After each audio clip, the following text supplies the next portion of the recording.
Reconnaissance. The Empire's hold on Druckenwell has caught the eye of the Rebel Alliance. The rebels have dispatched 2 members of PURRGIL Company to locate and assess the Druckenwell Imperial garrison. But first, they must rendezvous with local resistance leader Brac at the Dicey Cantina. All right, guys, before we dive into everything, I do need to do introductions of who we have with us. So, Frank, let's start with you. Our characters or me? I'm so sorry. Our you characters as a or person. me? As we a have person. Frank Player. Okay, What I get it. like My name's Frank Armstrong. I live in DFW. I learned how to be a filmmaker and then realized I love anything and everything stories, any medium. So I work and I actually get to tell stories for a living through podcasts and little mini documentaries. I have a wife and 3 little kids. Awesome. Doug, you're next. Welcome to the show. Hi, I'm Doug Eberhardt, and I am an artist and educator that lives in Western Pennsylvania. And yeah, I love playing these tabletop RPGs. I have played quite a few of them. I'm going to call myself a core player on my brother's podcast, Coruscant Nights. And I've got a pretty big influence on his new podcast, The Other Place, which uses the Genesis engine, which is basically the same exact one as this engine. And yeah, that's really all I've got to say about I'm a big fan of both of those. Cool. I'm glad to hear it. Yeah. Jessica, tell us a little bit about you. My name is Jessica Martin. I'm a Dallas girl, and I am a small business owner and an educational psychologist. I love gaming. I like to act, on the side as well. And I have 4 cats. I love Star Wars. All right. The first thing we got to do, guys, is we have to roll the Destiny roll. So we know what kind of Destiny pool. The best way to start anything. Ooh. So what do we got? I got 2 light side. 1 dark side. Thank you. Got you. Also a dark side. Awesome. So from your rolls, you guys would have 2 light and 2 dark, a nice balanced force pool. But thanks to Donate for Destiny, which is an opportunity for people to donate to the Child's Play charity and impact our Destiny pool, you guys have been gifted 1 more light side point from the Starbirds podcast, which is another great actual play podcast that's getting started. So shout out, you guys. Yeah. So you guys should check them out and thank them for their friendliness of tipping the Destiny pool in your favor. We will need it. Thank you. Truth. All right. So our adventure begins. There's this wide sweeping shot of the city of Illavali that is the capital of Druckenwell, and it heads over towards the spaceport. There's this bustle and hustle of the main spaceport, has people coming and going, and there's processing through just like an airport would be. There's lots of people making their way through customs and checking in and things like that. There's several booths that line the way for checking papers and checkpoints, wearing the typical kind of security garb of the planet Druckenwell. There's kind of a heavy-set man sitting behind this counter, not particularly enthralled with his job, checking out his data pad as the next credentials come up. And the camera pans up, you see Ace. What does the camera see? So right now, checking into this spaceport, I think you might see Ace in a little bit of a different light than normal. Are we panning up from the ground? So there's this countertop that has the security guard behind it, and it's one of those glass booths. And so he's a little bit raised above you, for that feeling of power as the Empire likes to create. And as the camera kind of tilts up, basically from the data pad, he's like, "Papers, please." I think that the camera pans to a cloaked figure with a hood over his head. You can just see a face, kind of just the lower portion of a face lit. Definitely a very big scar across this face. This is an older face that has seen many battles and can tell many stories. But yeah, he's got his hood up right now. What does the hood conceal? Yeah, that's a good question. So underneath this hood is an aging clone, and this clone is he's got kind of like a flight suit armor on, and if the camera could pan to his feet, he has 1 prosthetic leg from the knee down. It's all just metal. Just another reminder of the battles that he's been through, along with that scar on his face. Underneath the hood, he's got a short shaved head and face, just a little white stubble coming through them both. It's all about the same length. His flight suit is it's kind of a dark blue fabric, and some of the armored portions are kind of a red color. Is he wearing gloves? He is not wearing gloves, but he has intentionally wrapped some cloth around his hand for a very good reason, because his hands are tattooed on the palms, on the not on the palms, so it's on the back. Yeah, the back of the palms, with both have the Rebel Alliance Starbird tattooed on them, and that would be a big mistake if somebody saw that. So this customs official looks back down at the data pad, and what name does he see on the travel documents? Is it the real name, or is it? I have thought about this, and he sees the name Joran Windstalker. Okay.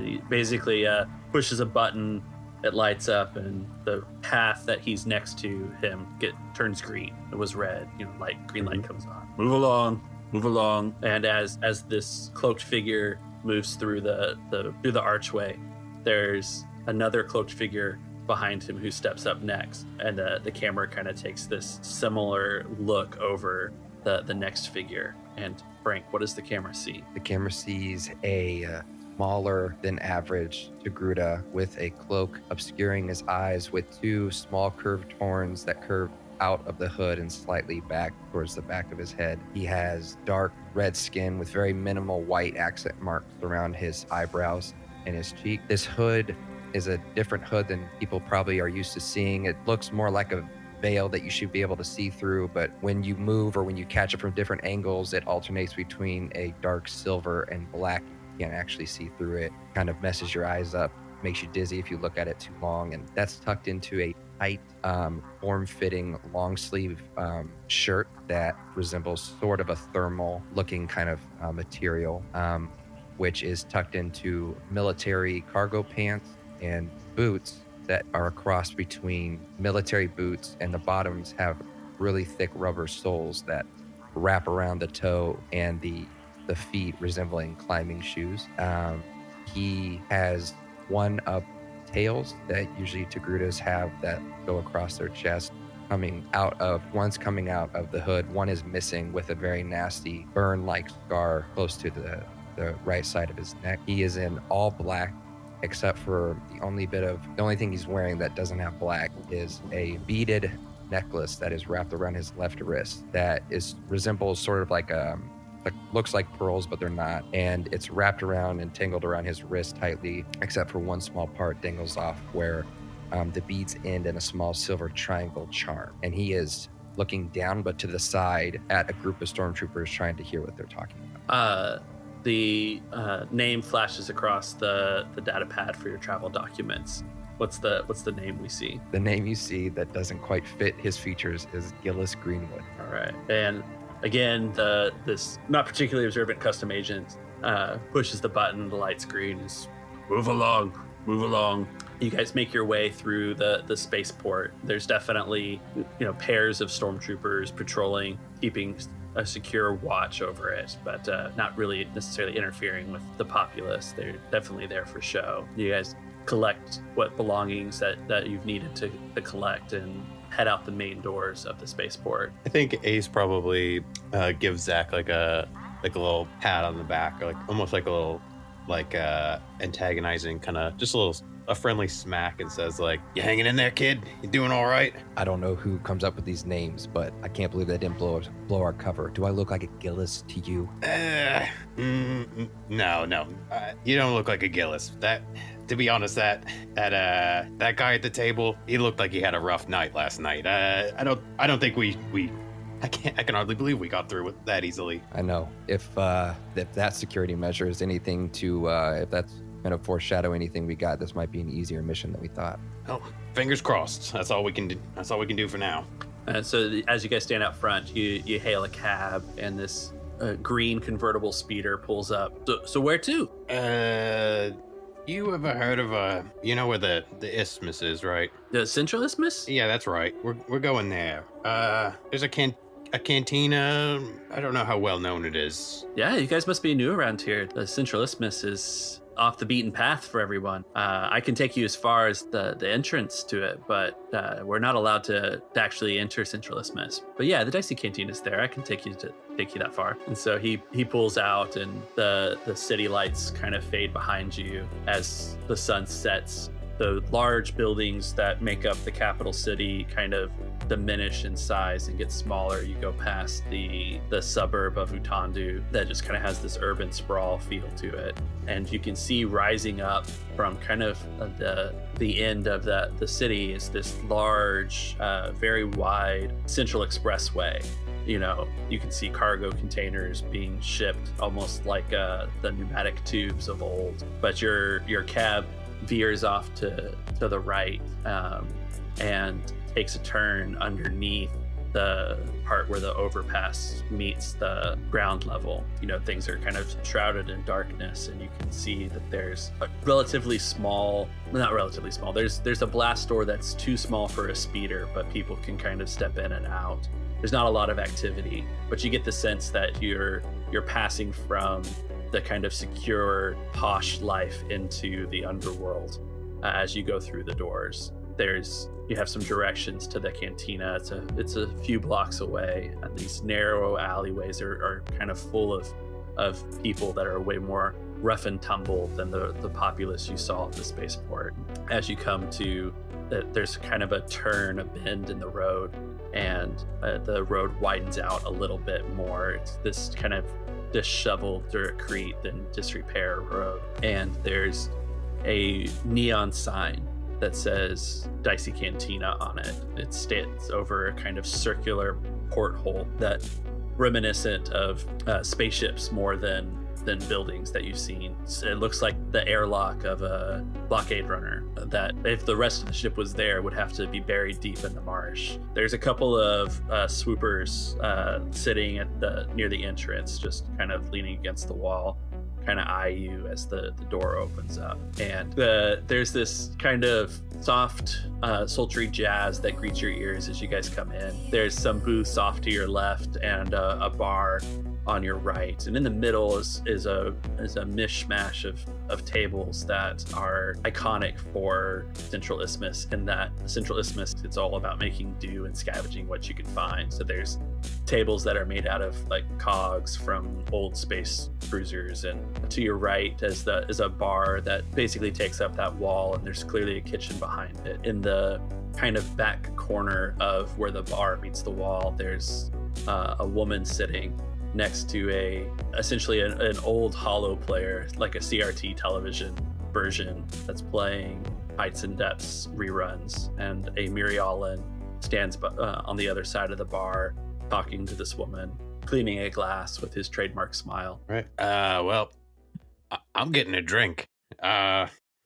We've been traveling all day. I could use a little something. What do you say? Sure. Who are we supposed to meet here again? Brac. Is that the bartender over there that I see smiling? Hey, who knows? Only one way to find out. All right, let's go get it. One Corellian whiskey and whatever he's having. Same thing. Oh, Corellian whiskey. How about the special? We don't get a lot of that stuff out here. What's the special? Lizzie turns to look at the two strangers who've entered the bar. Have the special. So Brac pulls out a couple of glasses, and he pours a clear liquid into it. The special is clearly a moonshine that's made out of the marsh here. So what brings you guys here? Ace picks up the glass. It looks a bit cloudy. He's gonna take a sip. Let's do a discipline roll. Yeah. Or survival, whatever. It should be survival. Survival. Oh no. What's the resist poison one? That's not discipline, That's survival. yeah. So let's do a survival. All right. This is, well, I mean, it's for fun, so it's an average. Okay. One success with 2 threats. Okay. That's a nice roll. So you take a sip, and it's not as strong as you were expecting a clear spirit to be. It's a bit watered down, perhaps. but the smell is clear that as you guys were coming in, you saw that there's these swamps and bogs that kind of are on either side of this big isthmus Central Expressway, and it's clear that they're sourcing the water from this moss and swamp, and it tastes just not great. I think he takes it, kind of winces his eyes, and goes, "Oh, it's not bad. Good stuff, huh? Well, it gets the job done, I guess." And Brac chuckles. All right. Yeah, it's an acquired taste. Lizzie winks at Brac, lifts her glass, and shoots it. So you guys aren't from around here, I take it? What gave it away? Carillion whiskey. I take it you're Brac. I'm Brac. Yeah, this is my establishment. We were sent to meet a Brac. I think you're expecting us. Oh, expecting you? You're gonna have to be a little give me a little more than that. A lot of people are looking for me. He looks over to Ace and discreetly taps his own hand, trying to give him a clue. Ace is going to unwrap these kind of bandages around his hand and show one of his wrists with the Starbird Rebel Alliance tattoo on it, and say, "Is this any kind of a clue of what we're doing here?" Brac nods knowingly. He grabs a bottle of the special and a couple more glasses. Let's head over to that booth over there as you guys settle in. So Mim said that someone would be coming, but she didn't really lay out a whole lot of what you might need.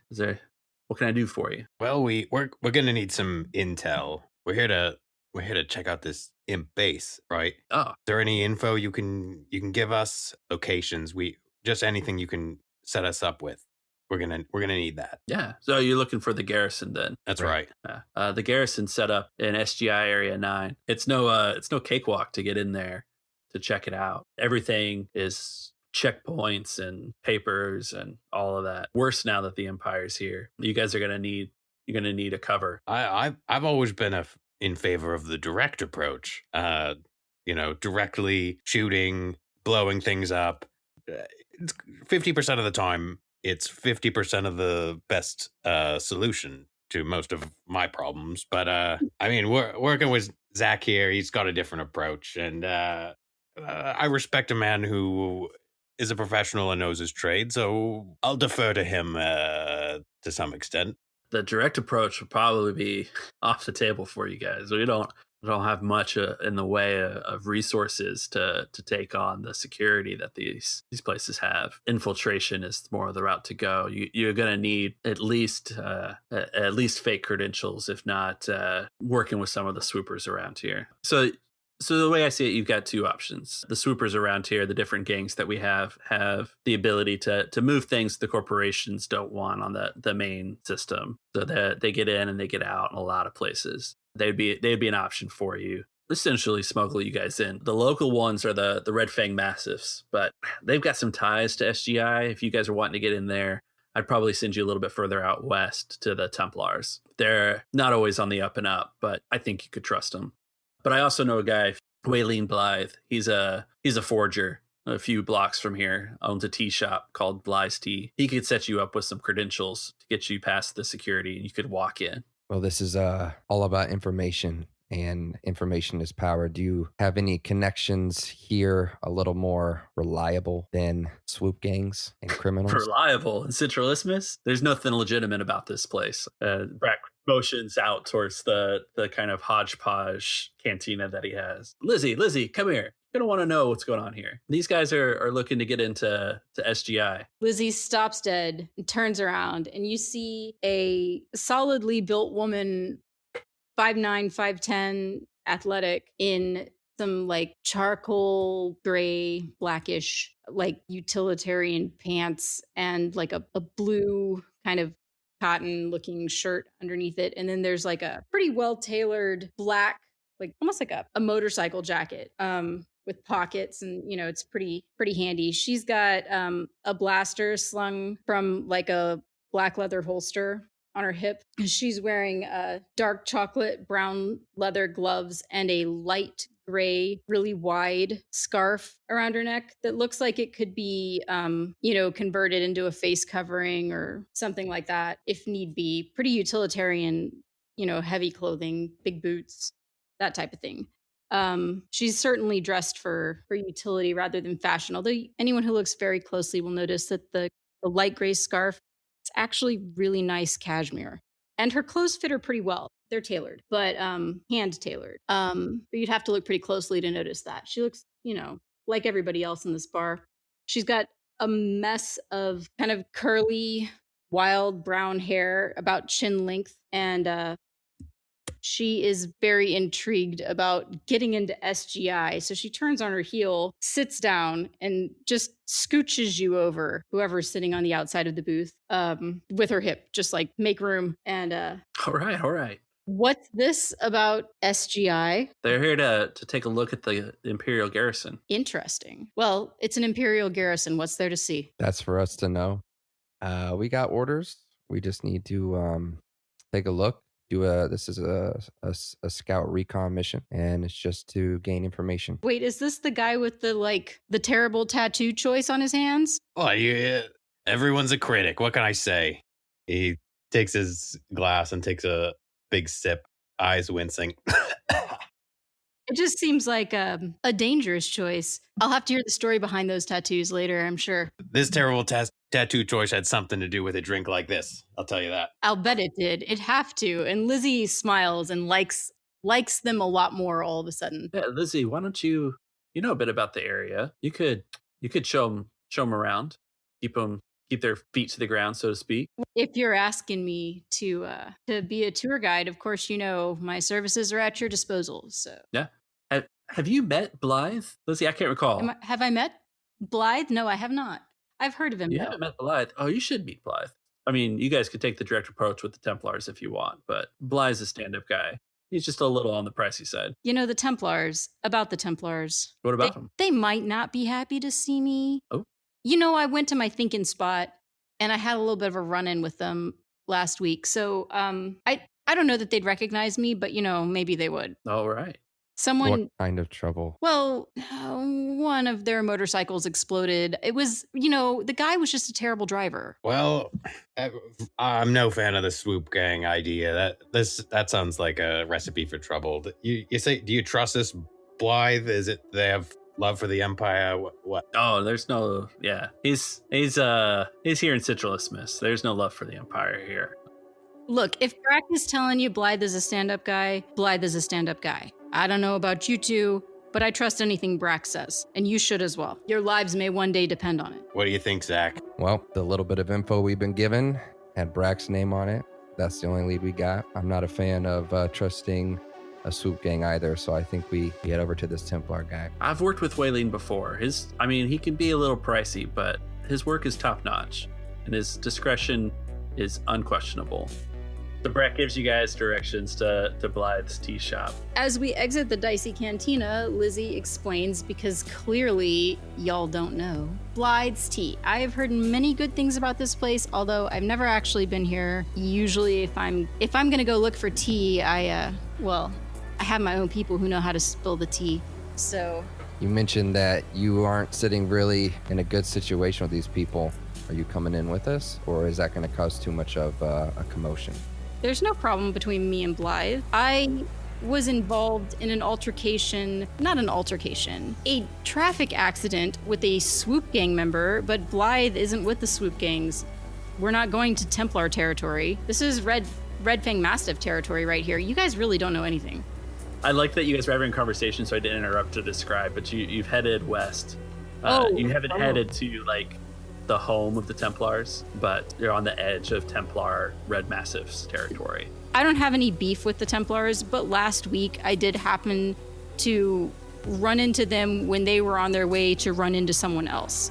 And so, I don't even know that they would recognize me. They have no reason to, but, if someone did, then now may not be the best time. Anyways, Blythe isn't with the Templars. It's not a big deal. Well, in the little time I've known you, I thought it was a wise question to ask before we just waltzed in. According to Brac, Blythe's place should be right around here. And there it is. So as you guys are making your way towards Blythe's tea, you can see that Wayleen Blythe owns a hole-in-the-wall tea establishment on the southern end of Central Isthmus, only a couple of narrow blocks from the edge of the endless bog that makes up the western half of Central Isthmus, signals the Templars' territory. Right. So when we cross over that border, because Lizzie was like, oh, this is Red Fang Mastiffs, not Templar territory. Once we walk over that, she's going to be like, and now we're in Templar territory. The tea shop, as you guys see it, is flanked by an illicit electronics store, and the neighborhood bodega is on the corner there. All of them face the ramshackle back of a large warehouse. Given its location in Central Isthmus, obviously it's not storing goods for legitimate corporations. There's a worn wooden sign that depicts a smoky mug and a calligraphy scrawl that reads Bly's Tea. Customers can enter through the door, or there is a window on the alley corner as well that can walk up to. It's beaten down, tattered. The building is definitely in line with the Central Isthmus aesthetic. And you guys are standing outside the door. As you reach for the door, a woman bumps into you with dark brown hair and shaved sides of her head. Is it my friend? It's not your friend. Oh. She's storming out of the tea shop, and she's just Out of my way. and hurries off down the alley. Thanks for joining us in the Dicey Cantina. Enjoying the show? Consider giving us a 5-star review on iTunes and join us on Twitter at Dicey Cantina. Shoot an email to diceycantina@gmail.com or drop us a line over at anchor.fm. We'd love to hear from you, and your support truly helps the show grow. We want to say thank you to Doug for joining us in this series. You can find Doug's art at voidboy.art. And don't forget about Donate for Destiny. Muck about with our Destiny pool and help children in difficult situations through Child's Play charity. We can't reach our $500 goal without your help. So please give if you can. Click through to help via the links in our show notes. That's all for now. So pull up a stool and we'll see you here next week in the Dicey Cantina.